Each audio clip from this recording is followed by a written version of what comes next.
अब editors take में सजीद मंघाट sir से जुड़ते हैं और उनसे समझते हैं कि आज बाजार की तस्वीर कैसे देख रहे हैं, स्ट्रैटेजी वो आखिरकार क्या बनाकर चल रहे हैं। Good morning Sajid sir. अमेरिकी बाजार में कल तेज गिरावट रही, एशियाई बाजार आज टूट रहे हैं और गिफ्ट निफ्टी की तरफ से इम्प्लाइड ओपन इंडिकेशंस भी वीक हैं। कैसे देख रहे हैं इन तमाम संकेतों को आप? देखिए, कल अमेरिकी बाज़ार का अगर हम रुख देखें तो नीचे रहा। आखिर में एस.एन.पी में थोड़ी सी उछाल आई थी, पर एस.एन.पी भी नीचे ही बंद हुआ। मेजर कारण जो है वो क्रूड प्राइसेस को लेके है। क्रूड में जो बढ़त दिख रही है, मतलब क्रूड की वजह से जो बढ़त दिख रही है और उसकी वजह से जो मैक्रो इकोनॉमिक कंडीशंस हैं या फैक्टर्स जो इन्फ्लुएंस हो रहे हैं, जैसे कि आपका इन्फ्लेशन हो गया, बाकी एनर्जी रिक्वायरमेंट्स हो गई, एनर्जी प्राइसेस बढ़ने की उम्मीद है उसकी वजह से, उस सब के चलते बाज़ार भी थोड़े से वीक रहे। डॉलर भी स्ट्रेंथन हुआ है, जिसके चलते हमने देखा कि गोल्ड में भी थोड़ी सी गिरावट देखने को मिली। गोल्ड अभी 5,000 के आसपास आ गया है और सिल्वर को हम देखें तो 82.8 के आसपास है। तो बाज़ार थोड़ा सा थोड़ा सा नरम है। कारण ये है कि उसको समझ में नहीं आ रहा है कि ये युद्ध जो है यूएस और इजराइल और ईरान के बीच का, ये कितने दिन तक चलेगा। उम्मीद ये थी कि कुछ दिनों में होगा या कुछ हफ्तों में होगा, पर अभी ऐसा लगता है कि जिस तरह से ईरान रिटेलिएट कर रहा है, ईरान रिटेलिएट सारे गल्फ़ कंट्रीज़ के एसेट्स पे कर रहा है, जिसकी वजह से पूरा जीसीसी जो है, जो गल्फ़ कोऑपरेशन काउंसिल जो है, उन सब के सारे कंट्रीज़ में वो अभी इम्पैक्ट आने लगा है। उनके उनके आउटपुट पे इम्पैक्ट आने लगा है। तो वो एक बड़ा सा कारण है। और एनर्जी नीड्स जो हैं, जो हम देख रहे हैं स्टेट ऑफ हॉर्मस से, वहाँ पर भी बहुत कम शिपमेंट्स हो रही हैं। तो एक चीज़ वो है जिसको हमें ध्यान में रखना पड़ेगा, क्योंकि एनर्जी की वजह से आपके काफ़ी सारे इकोनॉमिक फैक्टर्स चेंज हो जाते हैं और उसके वजह से काफ़ी इकोनॉमिक कंपनीज जो उसमें डिपेंडेंट है या डेरिवेटिव्स, क्रूड डेरिवेटिव्स के ऊपर जो डिपेंडेंट है, उसकी वजह से उसकी इन्फ्लेशन जो है अर्निंग्स में इम्पैक्ट होते हैं। हाँ, हमारे भारत में अगर हम देखें तो अर्निंग्स में वैसे भी हम एक तरह से तीसरी तिमाही हमारे लिए थोड़ा सा अच्छा तिमाही था। बट अगर ये शॉक अगर आएगा तो ये Q4 और अगले क्वार्टर में ये इसका इम्पैक्ट देखने को मिलेगा। बट भारत की तरफ से हम देखें तो कल का बाज़ार अच्छा रहा। हम बंद हुए ऊपर 24,760 के ऊपर। थोड़ी सी एक्सपायरी भी थी, सेंसेक्स की एक्सपायरी थी, तो उसके वजह से भी थोड़ा सा हमने देखो पुल बैक देखा था मार्केट में। बट उससे ज़्यादा जो था कि कुछ न्यूज़ रिपोर्ट्स चल रही थी कि ईरान बातचीत के लिए तैयार है, यूएस बातचीत के लिए तैयार है, और जो कि बाद में खंडित कर दिया गया था। बट उसके चलते हमने देखा कॉल्स में काफ़ी स्पाइक देखने को मिला 2:40 के बाद, और वो एक बड़ा फैक्टर था कि मार्केट भी ऊपर बंद हुआ। तो आज थोड़ी सी नरमी रहेगी मार्केट में, थोड़ा सा करेक्शन आने की उम्मीद है, क्योंकि ईरान ने तो मना कर दिया है कि ऐसे टॉक्स हो रहे हैं, और ऊपर से यूएस ने अपने कुवैत की एम्बेसी को भी बंद कर दिया है। ये थोड़ा सा एस्केलेशन चल रहा है।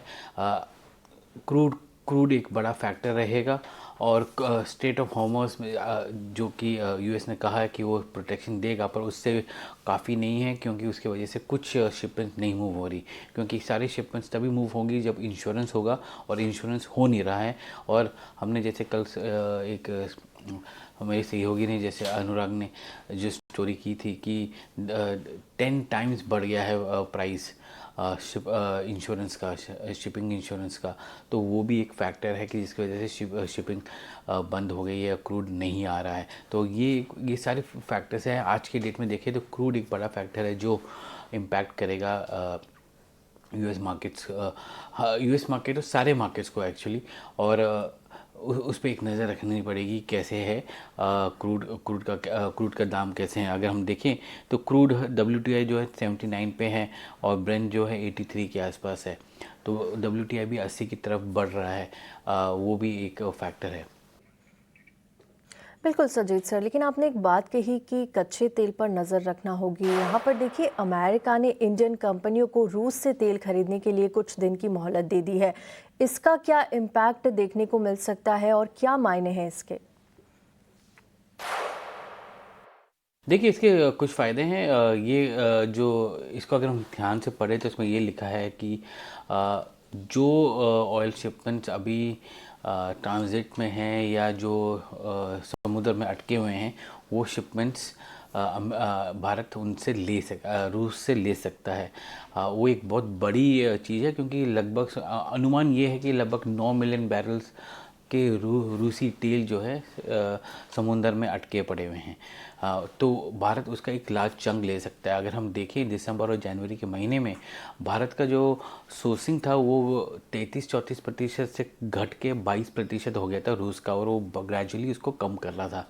और अभी जो 30 डेज़ का जो वेवर मिला है, इसके तहत भारत जितने भी रूसी तेल है उसको ले सकता है, स्टॉकअप कर सकता है अगर ज़रूरत पड़े, क्योंकि ये वॉर के बारे में अभी हमें पता नहीं है। क्योंकि हाँ, अगर हम देखें तो जैसे ऑयल मिनिस्ट्री ने कहा कि उनके पास क्रूड का 25 दिन का स्टॉक है और 25 दिन का उनके पास प्रोडक्ट्स का स्टॉक है, तो मतलब लगभग 50 दिन का स्टॉक है उनके पास।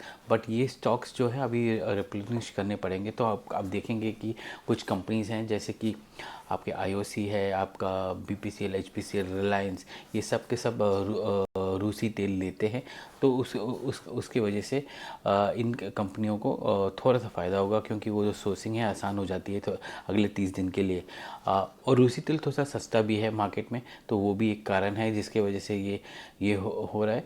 बट ओवरऑल अगर देखें तो ये एक तरह से जो क्रूड शॉक आया है उसका थोड़ा सा उसको प्रेशर कम करने के लिए ये एक अच्छा सा एक्शन है, जिसमें यूएस ने ये वेवर दिया है।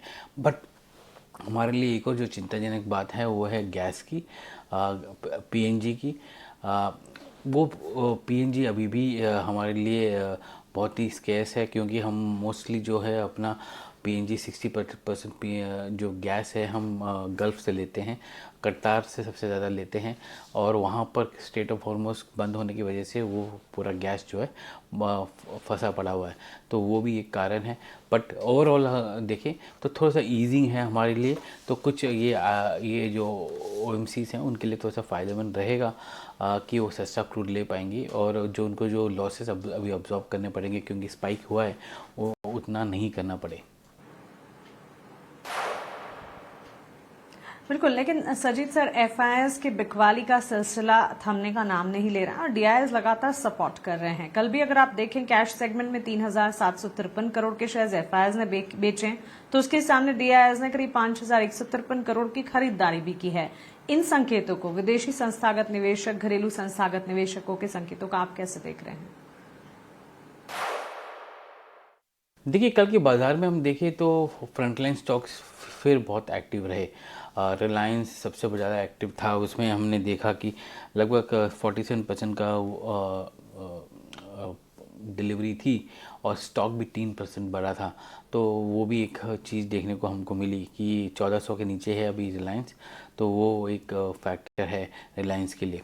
दूसरा जो चीज़ है कि हमने देखा कि अपने बैंकिंग स्टॉक्स में थोड़ी सी शॉर्ट्स ऐड हुई थी, थोड़ी सी बिकवाली देखने को मिली। आपके पीएसयू बैंक से स्पेसिफिकली एसबीआई हो गया, उसमें काफ़ी बिकवाली देखने को मिली।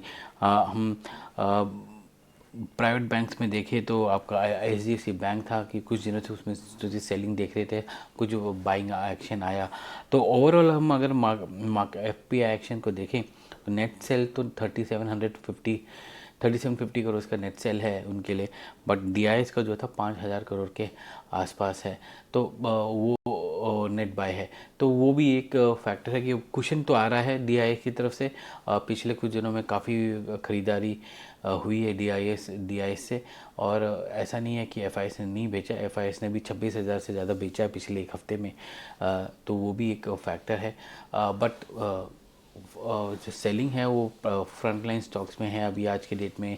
रुपी डिप्रिसिएशन, कल रुपी थोड़ा सा बढ़ा, बट रुपी डिप्रिसिएशन भी एक फैक्टर होता है एफआईएस के लिए जब वो इन्वेस्ट करते हैं। तो उसमें देखिए, क्योंकि डॉलर जो है पिछले एक हफ्ते में 1.4% बढ़ा।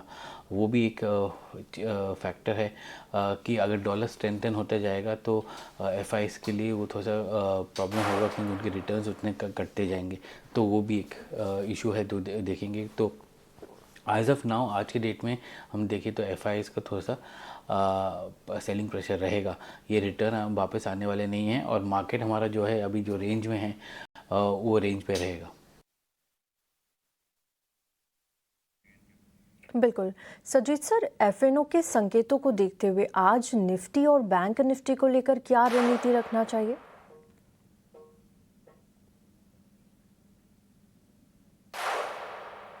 देखिए, हाँ, निफ्टी कल जो है आखिरी के 1 घंटे में काफ़ी बड़ा वो एक स्पोरेडिक इंसिडेंट है। कोई न्यूज़ आइटम को देख के काफ़ी कॉल वॉल्यूम बढ़े हैं कल 2:40 के बाद, जिसके वजह से मार्केट में भी काफ़ी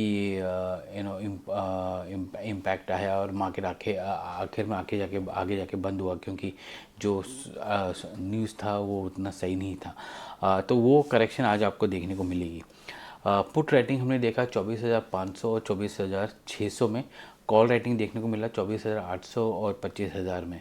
और अगर हम अपना बैंड देखेंगे तो हम वापस वो 24,500 और 25,000 के बीच के बैंड में हम आ गए हैं, जहां पर मार्केट रेंज बाउंड रहेगा। तो वो एक है। और पुट कॉल्स जो बड़ी थी, उसकी वजह से जो पुट कॉल रेशियो है वो भी घटा, अभी 0.9 हो गया है। कल अगर हम एफआईएस की एक्टिविटीज़ को चेक करें तो शॉर्ट्स 42 करोड़ के थे, बट ओपन इंटरेस्ट जो है वो 600-700 करोड़ बढ़े। तो इसका मतलब ये है कि थोड़े से शॉर्ट्स थोड़े से कवर हुए थे कल, तो लास्ट 1 घंटे में, जिसके वजह से हमने देखा कि मार्केट भी ऊपर गया, और कुछ लॉन्ग पोजीशंस भी ऐड हुए हैं उसमें।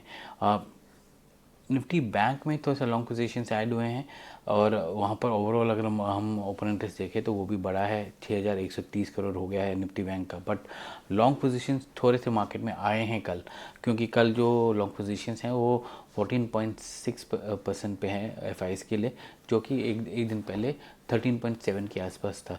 तो थोड़े से लॉन्ग ऐड हुए हैं मार्केट में, और मार्केट आज के डेट में हम देखें तो थोड़ा सा रेंज बाउंड रहेगा।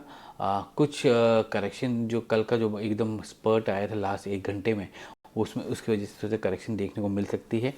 और 24,500 और 25,000 के बीच में ऑप्शंस जो है वो दिखा रहे हैं कि वो ट्रेडिंग रेंज रहेगा।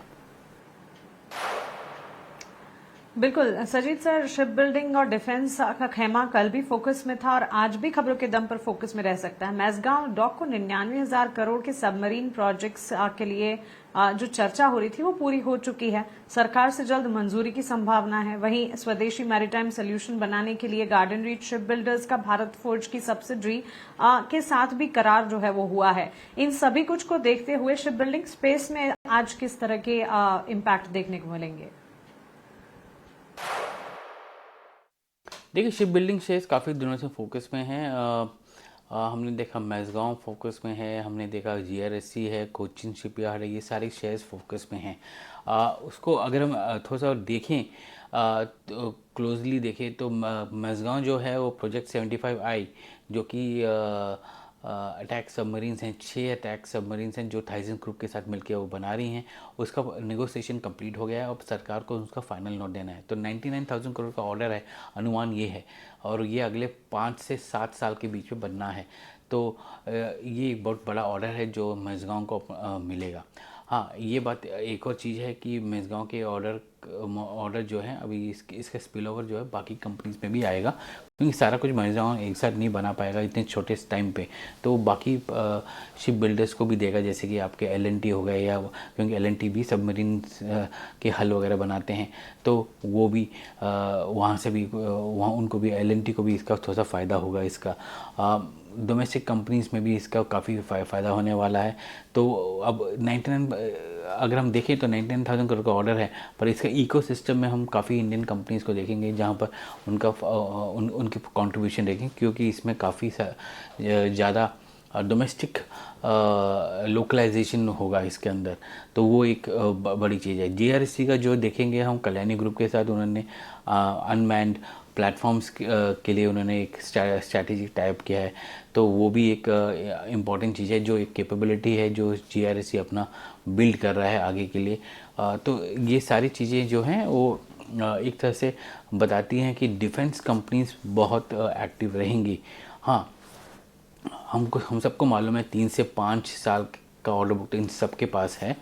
अब एग्जीक्यूशन की बारी है कि कितने जल्दी ये एग्जीक्यूट कर पाते हैं, तो वो अब फोकस उसमें रहेगा। जैसे हम कहते हैं कि कैपिटल गुड्स में फोकस रहेगा कि कैसे आप ऑर्डर बुक को एग्जीक्यूट करोगे और रेवेन्यू बुक कर सकते हो। अब डिफेंस कंपनीज में भी ऐसे आना ये रहेगा कि आपको ऑर्डर तो मिल गया है, आप कितने जल्दी उसको बुक कर सकते हो, तो वो भी एक फैक्टर है।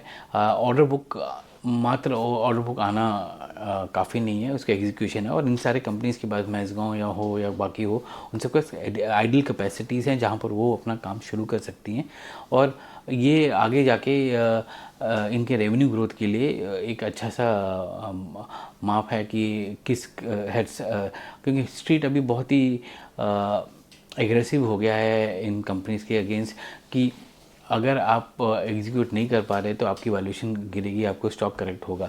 तो आज की डेट में जो वैल्यूएशन वैसे भी डिफेंस कंपनीज़ की बहुत हाई हैं, वो एट रिस्क आ जाते हैं अगर आप एग्जीक्यूशन नहीं कर पाते। तो अभी फोकस जो है स्ट्रीट का कि हाँ ठीक है, आपके पास ऑर्डर बुक है, अब आप कैसे उसको कन्वर्ट करते हैं रेवेन्यू पे, वो उस पर फोकस रहेगा। सर, आपका इस पूरी चर्चा के लिए, और चलिए इसी के साथ यहाँ पर रुकेंगे एक छोटे से ब्रेक के लिए। ब्रेक के बाद चर्चा जारी रहेगी।